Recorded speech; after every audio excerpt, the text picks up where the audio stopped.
Good morning. Good morning. And welcome to the Unitarian Universalist Church of the Desert. I am the Reverend Ian Riddell, and I have the delight and privilege of serving this congregation as its minister.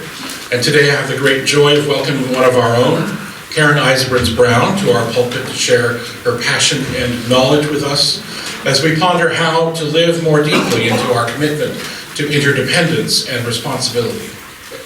Because we are responsible for how we move and live and thrive in the places we call home, responsible for the future, and responsible to those who came before us and among whom we now dwell.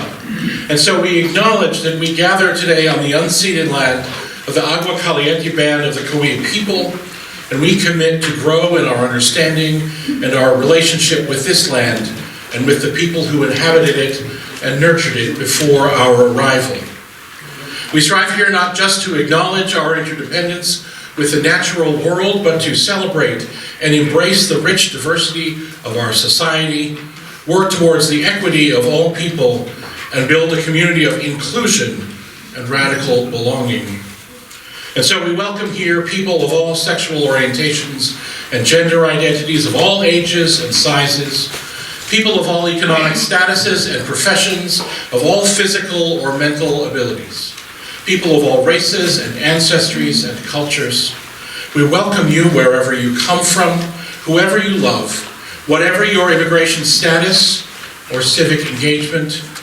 We welcome all those who will learn and grow with us as we commit together to embrace the rich and beautiful diversity of the world and to build a community centered in justice, compassion, and love. You are welcome here. We're glad you are with us this morning.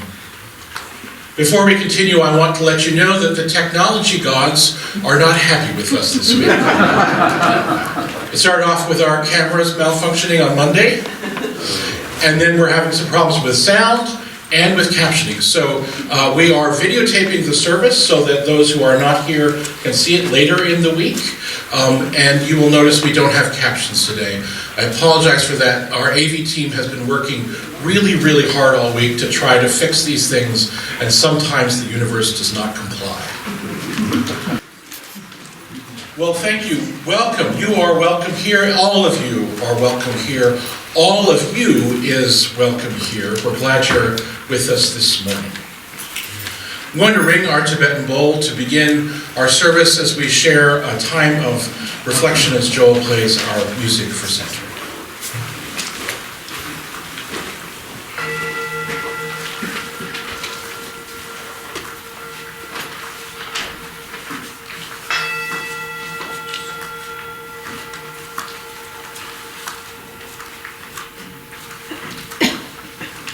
Well, here we are. We've done it again. It seems we have come together. And that word "we" carries so much weight. Some of us who are that "we" have arrived here carrying excitement in our hearts.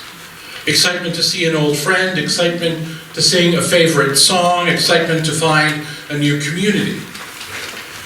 Some of us who are that "we" have arrived here cloaked in despair. Despair for our families, despair for our country, despair for our world. Some of us who are that "we" have arrived here stiffened by fear. Fear for our neighbors, fear for our children, fear for our safety.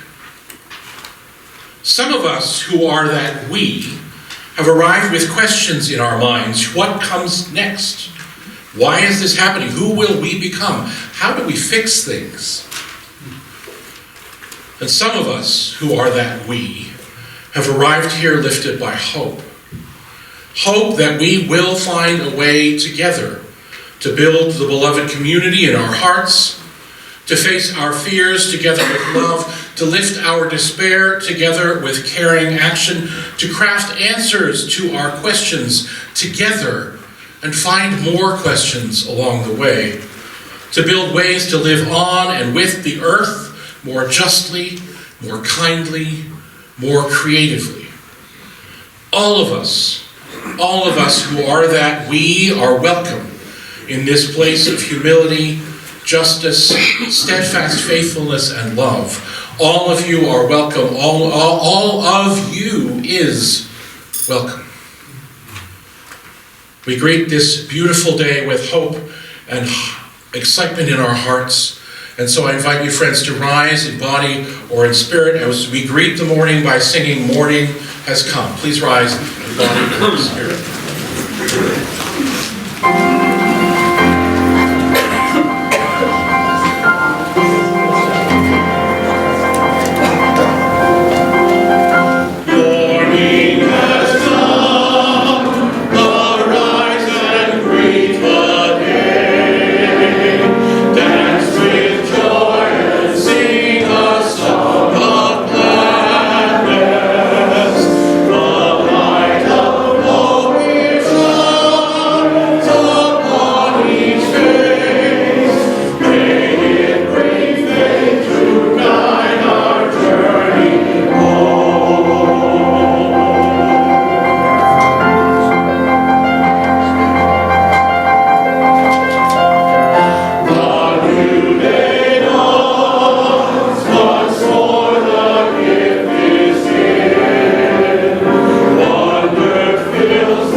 Each time we gather in community for worship, we take a moment to remind ourselves that though we are gathered here between these walls on this connected stream, that we are also gathering as part of a tradition and a community that spans this country and this continent and beyond. And so we light this flame, this chalice that grows from our tradition of welcome and inclusion and possibility. Julia has lit our chalice, and will you now together speak the words on the screen as we behold its light. We light this chalice for the web of life which sustains us, for the sacred circle of life in which we have our being, for the earth, the sky, above and below, and for other earth, and for the mystery. And in this community we have chosen to light more candles in honor of our collective commitment to inclusion and belonging, and our commitment to do the work of repair and renewal together. And so we say together, we light these candles in solidarity with Black, Indigenous, and other people of color as we journey together towards spiritual wholeness. May we, as a beloved community, work to dismantle racism and all forms of oppression.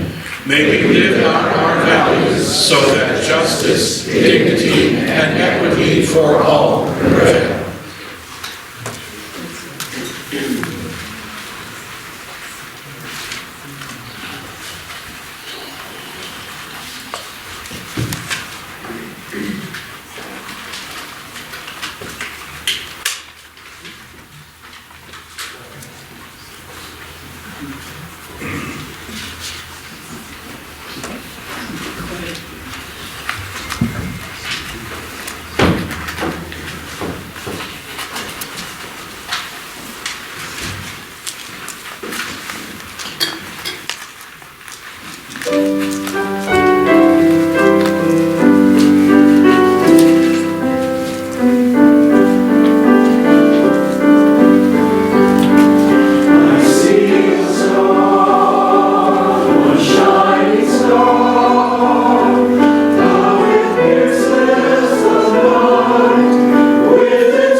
darkest of nights, the darkest of days, the darkest of times, there are stars that inspire us to move through our despair, that inspire us to search out ways to help, to search out ways to heal, to search out ways to grow.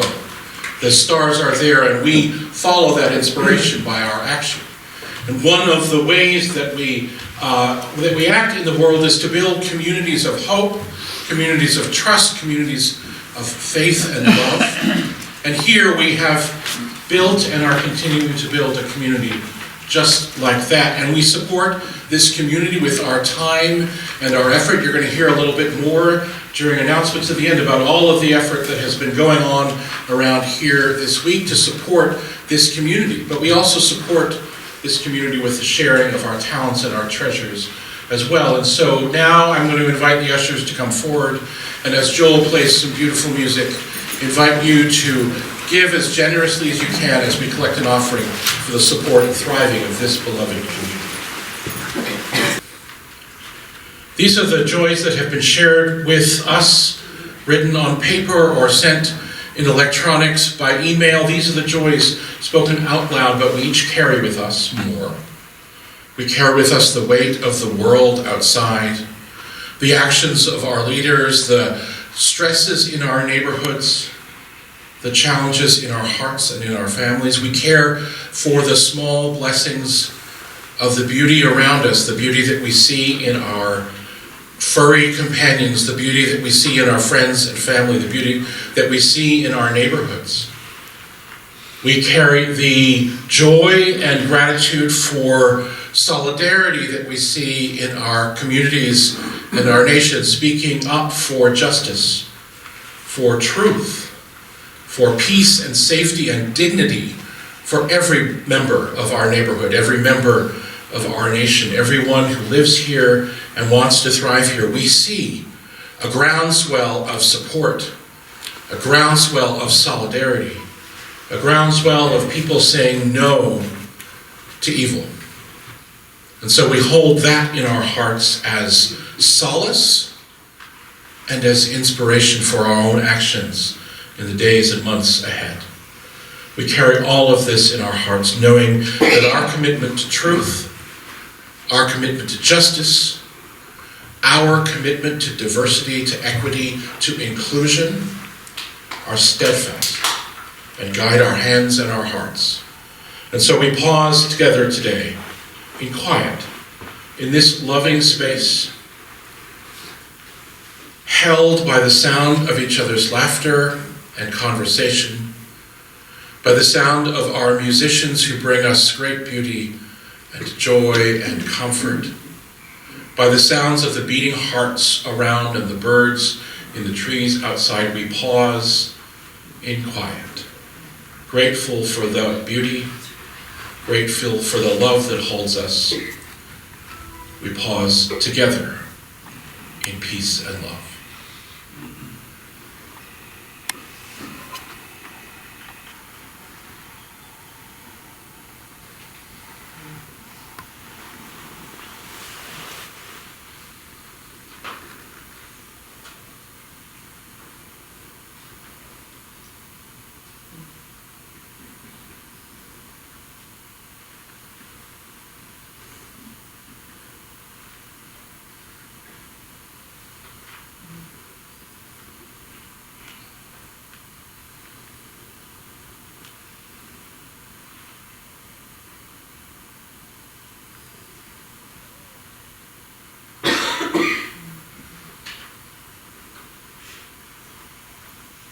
May all beings know peace.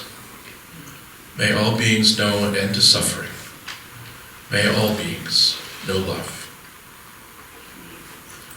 Friends, will you join your voices together as we sing Spirit of Life, Fuente de Amor.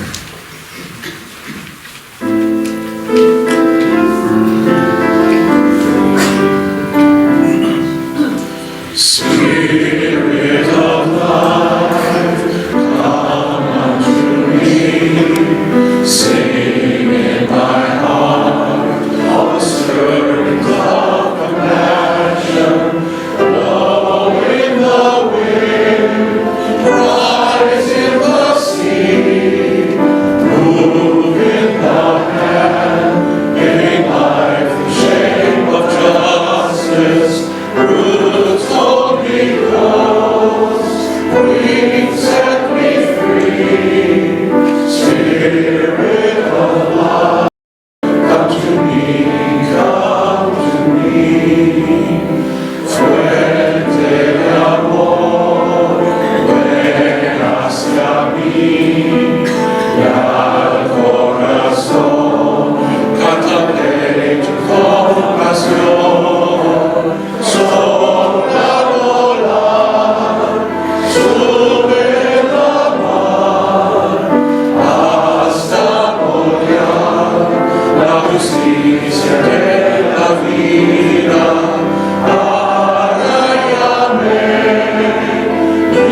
voices are healing friends. It is great. It gives me great joy and delight to invite to our pulpit, to our pulpit, Karen Isebrands-Brown, who's going to share a little bit with us today about actions we can take to continue to nurture and heal and help the world in which we all live. Welcome.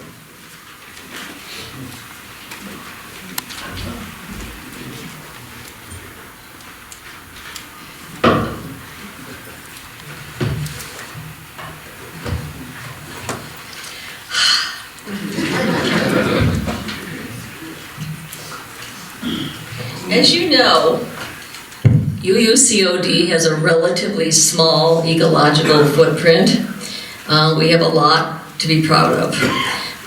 The first time Jim and I came to this church, I was very impressed by the fact that you had a collection box for spent batteries and for used ink cartridges. I thought that was great. That and Randy were the biggest boost for the first day. So we need to thank Sue Kasperi, who's in charge of, our green purchasing, the recycling, the composting, to the sacred grounds for which we are known throughout the community, and all the people that work on that.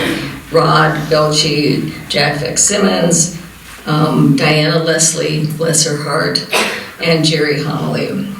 And the Social Justice Committee led by Denise Jansen-Eek. So let's talk now about what we can do to further reduce our own personal ecological footprints. UUCD is looking real good, but where we can have the biggest impact is if we reduce our own personal ecological footprint back home. Also, I forgot to mention, Joni and Bill have the teeniest, tiniest car in the parking lot. That's a good thing. Okay. I don't need to convince you guys that the ecological footprint of this country is out of control. And it's going to even be more out of control as we drill. And it's because of, and the indicators are that our icebergs are shrinking, the sea levels are rising, the temperature of the oceans are rising, we have more floods, more fires, our reservoirs that feed our water system and the Colorado River are shrinking. So it matters not how good of a job we're doing of loving everyone, no matter where they came from, no matter their color, their size. None of that, no matter how good of a job we do, if we don't reduce our ecological footprint, we are circling the drain. And no matter how good of a job we do on these other things, it's not going to save us or anybody else because of the seriousness of the situation.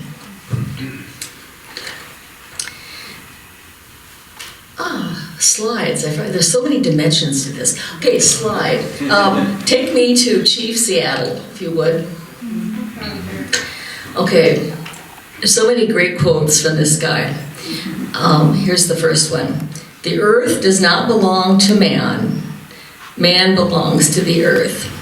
All things are connected with blood that unite us. Man did not weave the web of life. He is but a strand in it. Whatever you do to the web of life, you do to yourself.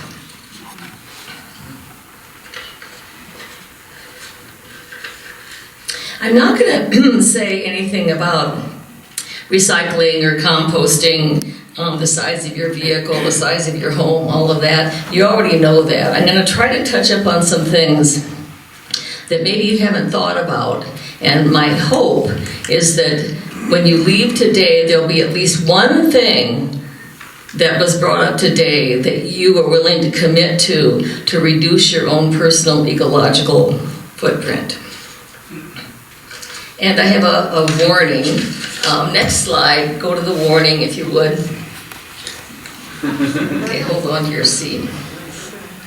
Okay, this presentation is not for people who are faint of heart, overly anxious, excessively worrisome,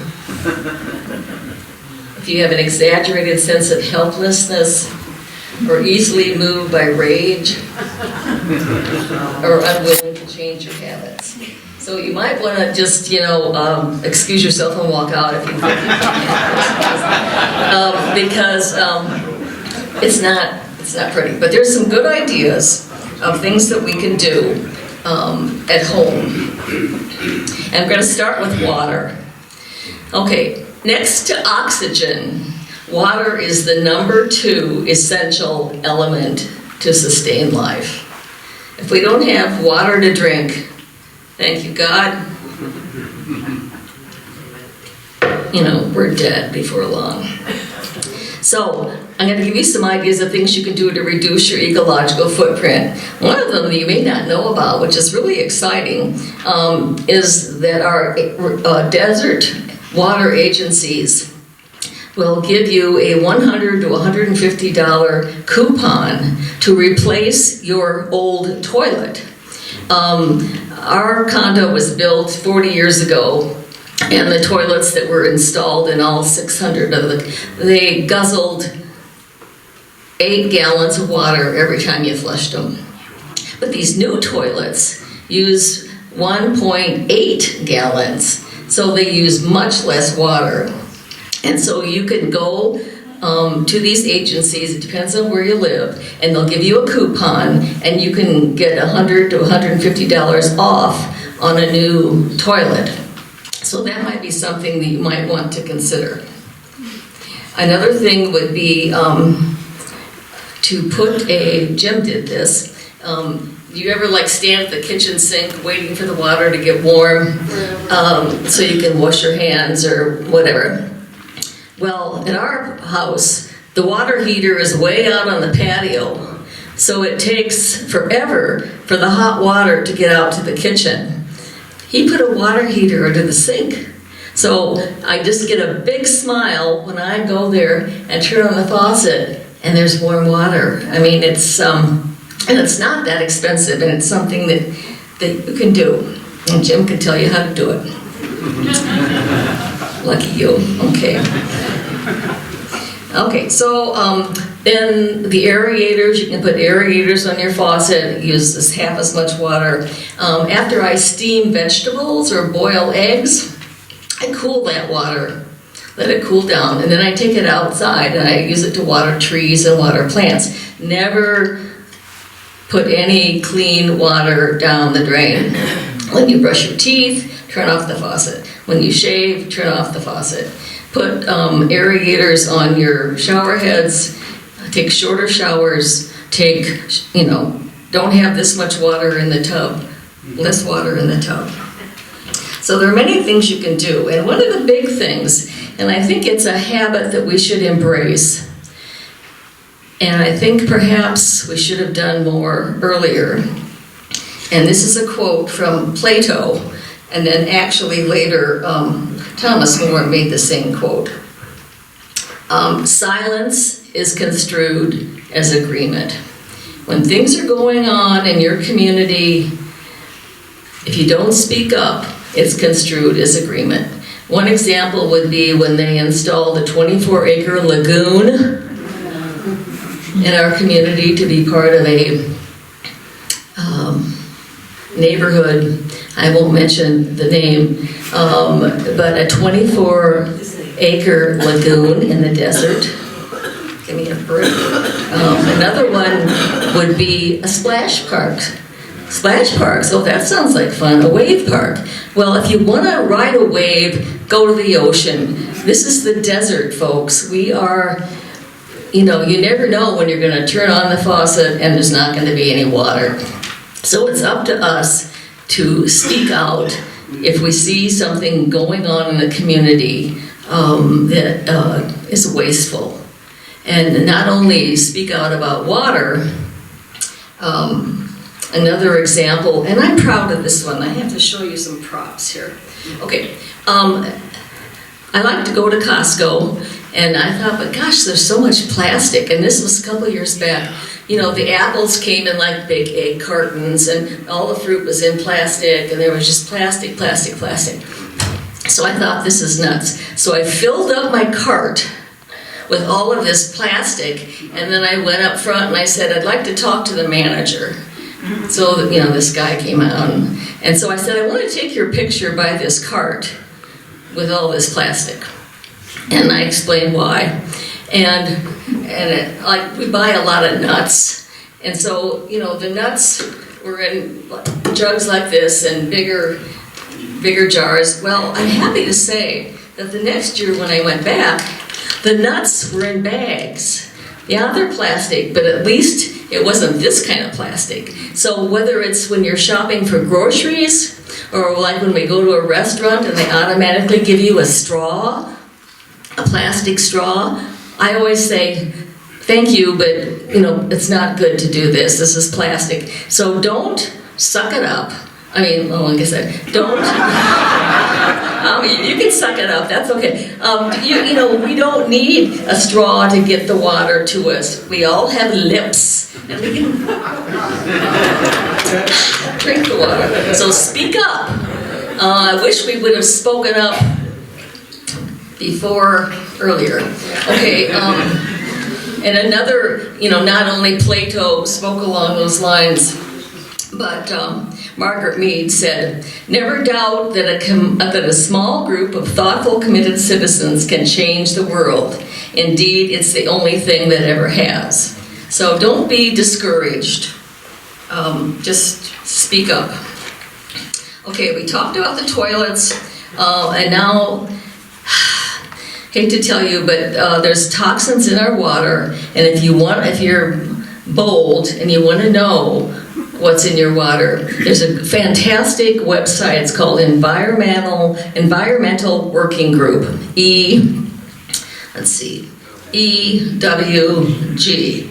Go to that and you put in your zip code, and it will give you the state report that tells you exactly what chemicals are in your water, whether they're from agriculture, whether they're from the industrial complex, and it'll be jaw-dropping.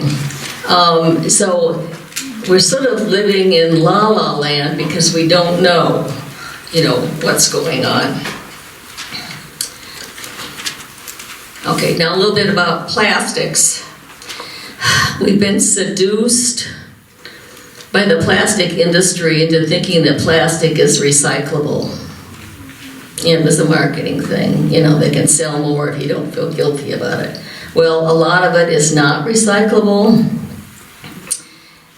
and it ends up, you know, in microplastics, and it ends up, sorry to say, the nanoplastic, the teeny tiny pieces, it ends up in the uterus, it ends up in the breast, it ends up in almost every organ of the body, and the outcome is not good.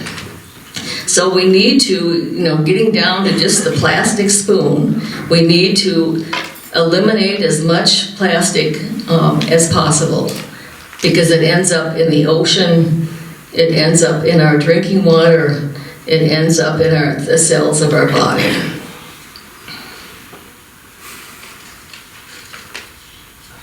You know what I've been forgetting to say next? Where are we? Straws. I wish there was a screen back there. Okay, plastic straws. You're just sort of winging it, Linda, and you're doing a good job. Sorry, I've been distracted and haven't said next, so forgive me. Okay.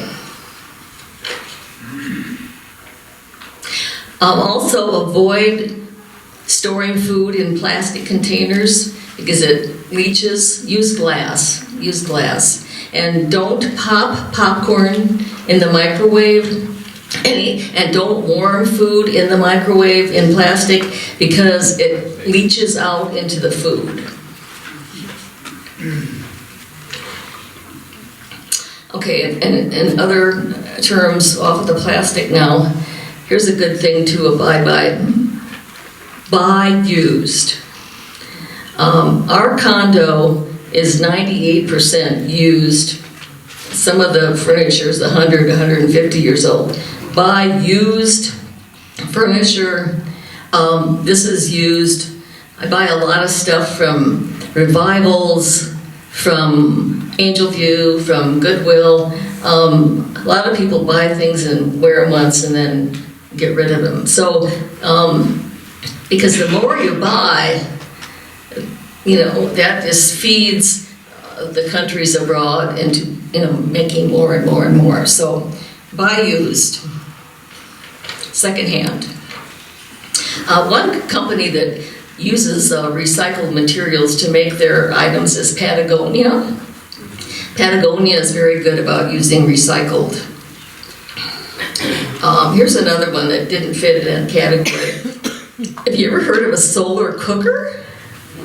Back home in Wisconsin in the summer, we have a solar cooker. It's like this, and you put whatever, a roast or whatever in it, and 3-4 hours later, you come back and your roast is roasted without using any gas or electricity.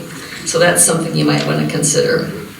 Frankly, here in the desert with the 3-digit temperatures, you could probably just put stuff out on the sidewalk and same thing would happen. Okay, so uninvited guest in our, Linda, can you find that one? Uninvited guest at the table?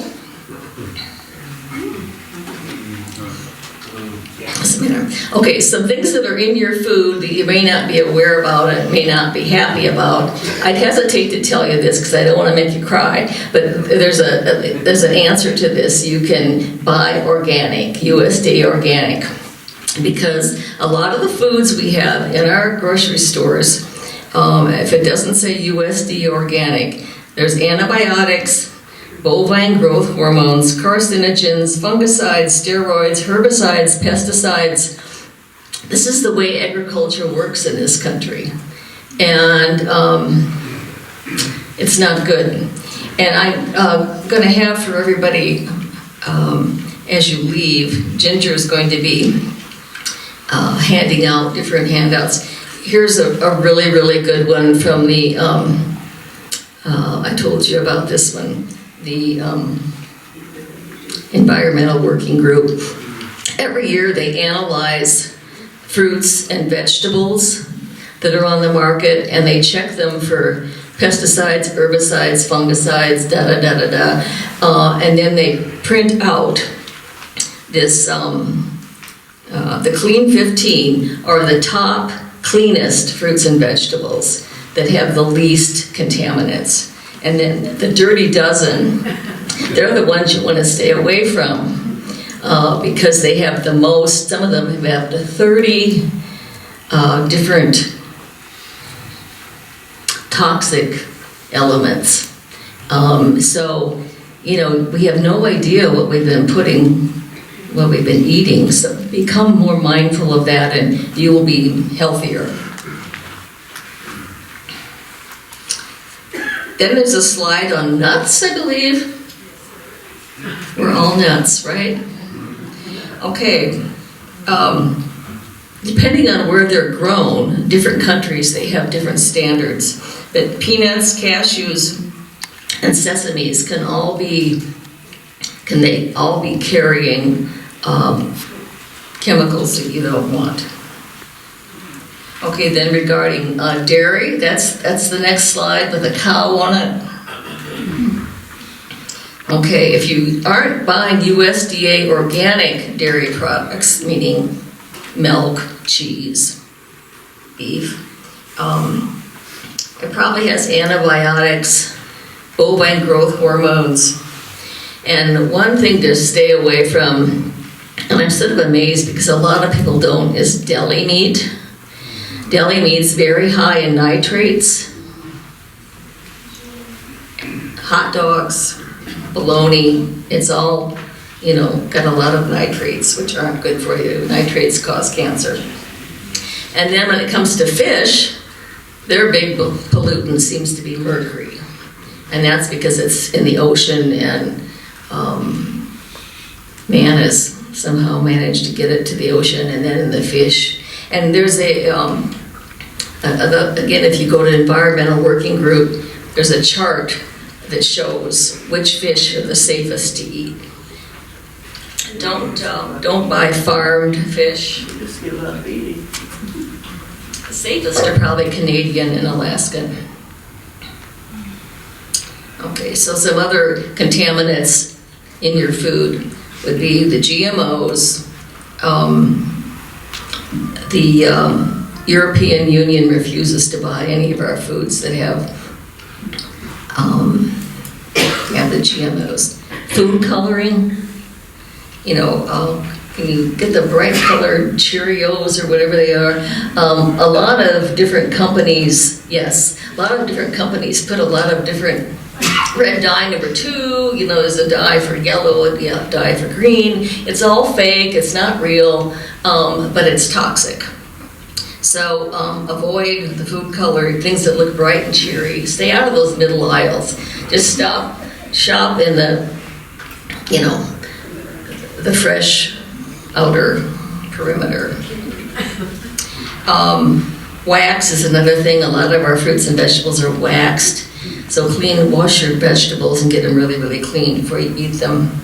And, try not to use any plastic containers. Okay, so now can we go to the cartoon with the warning? Okay, so here's this guy standing at the fridge. And everything, especially in California, has a warning sign on it. No, don't eat this, don't eat that, don't eat this, don't eat that. It can really be daunting. Again, it's going to cost you more, but you'll live longer and be healthier if you get the USDA organic. And Ginger will have that outside of the table to give you a free copy of that. Okay, then there's another cartoon. Well, looks like a couple of cone heads. Okay, so the waiter's saying, will it be mad cow beef, or hormone chicken, or mercury fish? And the fellow at the table says, I think I'll go with a vegetarian diet. And the waiter says, pesticides, hepatitis, fungicides? That's not pretty. Okay, so we'll end with another Chief Seattle quote. Treat the earth well. It is not given to you by your parents. It is loaned to you by your children. We do not inherit the earth from our ancestors. We borrow it from our children. So that's pretty much it in a nutshell. Now, hopefully there's been at least one thing that you can glom onto and do that will help you reduce the footprint and live a happier life. Okay. Oh, thank you, sir. Okay.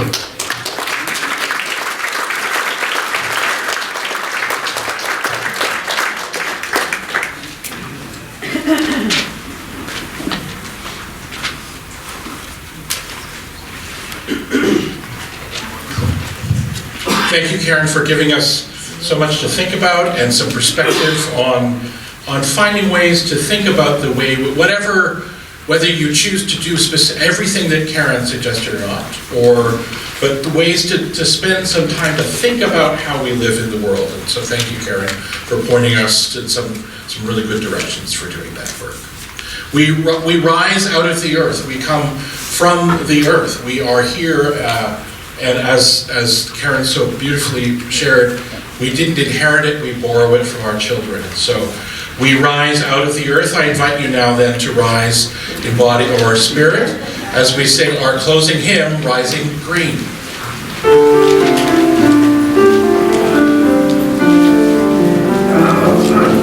My blood doth rise from the roots of yon oak, her staff doth run in my vein, boundless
rising breeze to bring a new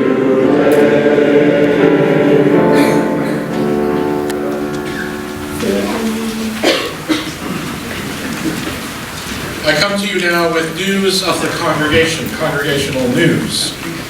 It's our way of avoiding saying announcements. I have a few for you here.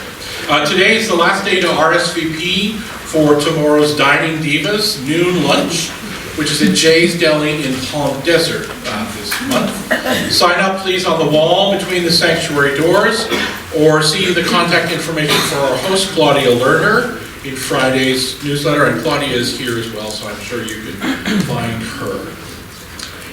Next Sunday, please join us at 11:30 at the Labyrinth for original poetry readings, including our own poets, Sandy Slayton and Margaret Manson.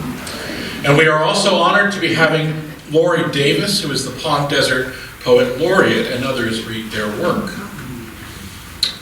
A reminder for those of you who are involved and are interested in the new member class that the second of the two new member classes will be happening this morning after service here in the sanctuary this week, because the community room is occupied with other things, which we'll tell you about in a moment. But here at 11:20, if you can, the second half of the newcomer class will be here in the sanctuary. And if you want more information about that, see LeGrand or Randy or Tracy. And I think that I would like to invite Jane Betts Stover to come up to.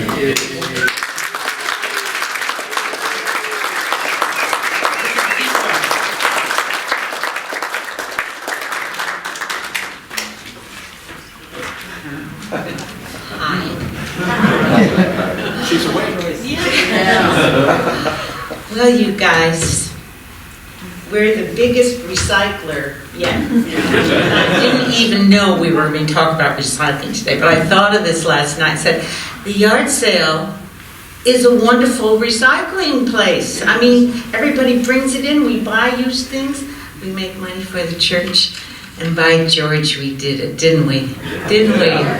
We all did.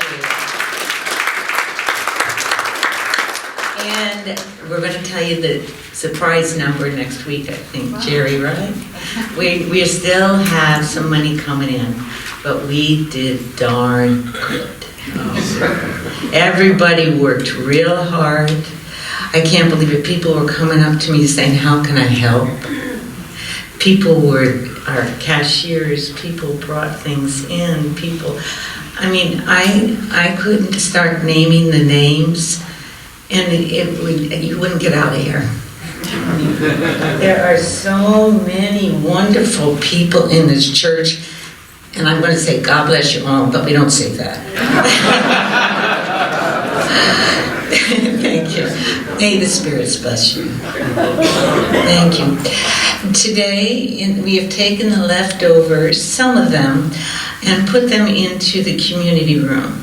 And what we want is a way of thanking you and giving you a little present back. So please go in and see if there's anything that you can use that you would like. We have put out donation jars, but if you didn't bring any money, that's fine. But if you want to drop something in donation jar, know that it's going to a good cause. We discovered that we have a lot of leftover tubs. Did you bring your stuff in tubs? If you did, they're stacked out outside towards the end, towards the back of the courtyard. You better claim them because they're going to go to Galilee, who is picking up our leftovers tomorrow. The other thing I wanted to mention in the ways of thanking people is that early on, I'm going to cry. Early on, I was struggling, and I said, how are we going to do this? Did you see the amount of stuff we've had? It filled the sanctuary. They cleared the sanctuary for me so we could put it in. We couldn't get to it. We couldn't price it. This amount of stuff we had out, we had 50 people at least waiting to come into this thing. Early on, I was looking for someone to help me with I have to cry, with the publicizing this. And I had a friend who helped me last time at the yard sale. Her name is Janice Dunn. And Janice Dunn.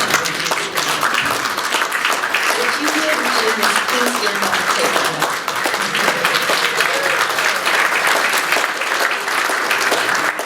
And she became with me and helped me through this. And I thank you, Janice, as much as I thank everybody else. Bless you all.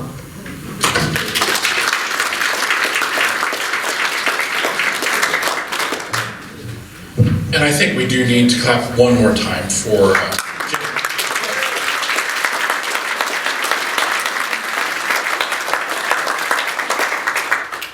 Thank you, all of you, for the work you put in. I will say Pam and I will be delighted that the building's a little quieter this week.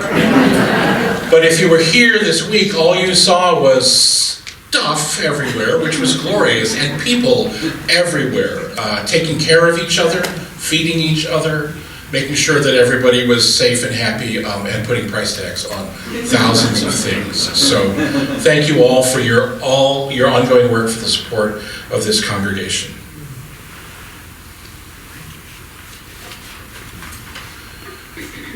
Will you join me now as we extinguish our chalice with the words in your order of service are on the screen. We extinguish this flame, but not the light of truth, the warmth of community, or the fire of commitment. These we carry in our hearts until we are together again.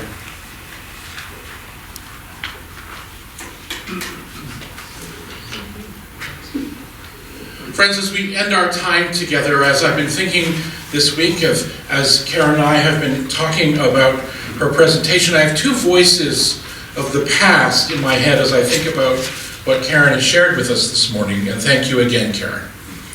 The first is the voice of Dorothy Day, activist Dorothy Day, who wrote, "People say, what is the sense of our small effort? They cannot see that we must lay one brick at a time, take one step at a time. A pebble cast into a pond causes ripples that spread out in all directions. Each one of our thoughts, words, and deeds is like that." Now, this is why she's an activist. No one has a right to sit down and feel hopeless. There's too much work to do. And then 1979, Bishop Ken Untener of Saginaw, Michigan wrote these words in a prayer that has been wrongly attributed, unfortunately, to Archbishop Romero, but which I think speaks of the Archbishop's theology and ethics in the world. Bishop Ken writes, we cannot do everything. And there is a sense of liberation in realizing that.